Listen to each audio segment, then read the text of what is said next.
Hey, God bless the whole universe. I'm in the New King James Bible. My mom gave me this Bible. I read the whole entire Bible just to prove there's no contradictions. All the prophecies get fulfilled right in front of you.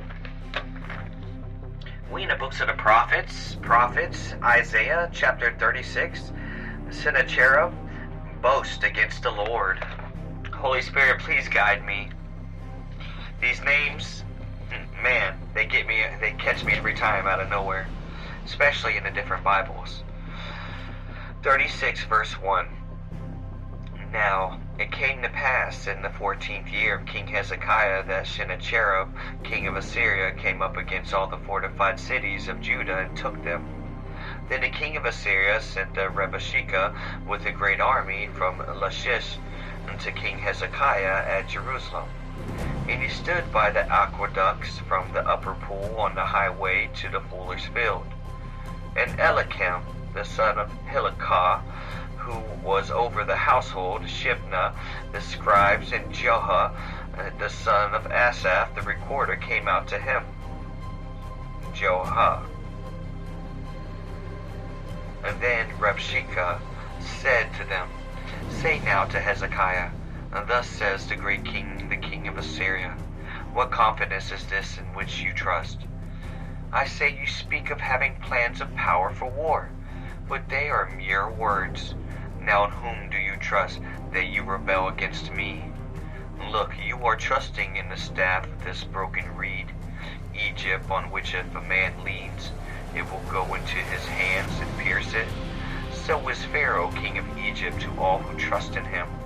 But if you say to me, We trust in the Lord our God, is it not he who high places and whose altar Hezekiah has taken away and said to Judah and Jerusalem, You shall worship before this altar? Now therefore I urge you, give a pledge to my master the king of Assyria, and I will give you 2,000 horses. And if you are able on your part to put riders on them, how then will you repel one of captains at least of my master's servants? And put your trust in Egypt for their chariots and horsemen. Have I now came up without the Lord against the land to destroy it? The Lord said to me, Go up against this land and destroy it.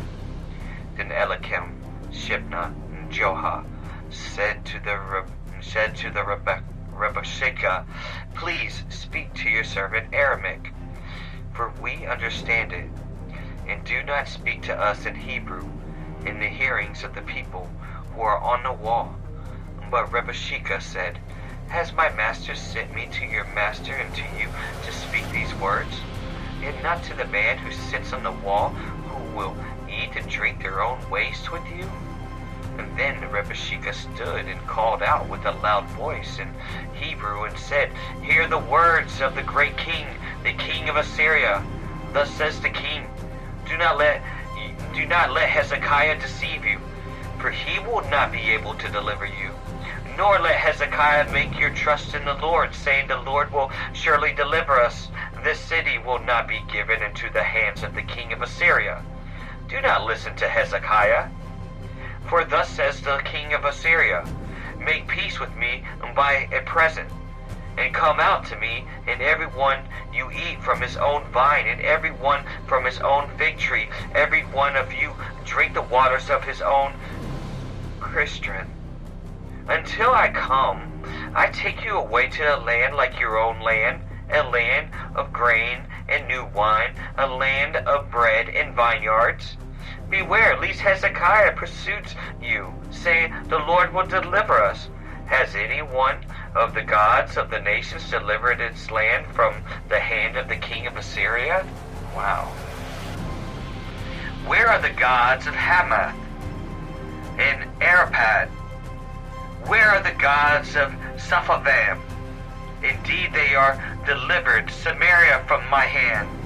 Who among all the gods of these lands have delivered their countries from the hands of the Lord should deliver Jerusalem from my hands? But they held their peace and answered him not a word. For the king's commandments was do not answer him. Then Eliakim, the son of Hilkiah, who was over the household of Shebna, the scribes of Joah, the son of Asaph the recorder, came to Hezekiah with their clothes torn and told him the words of Rabashakeh.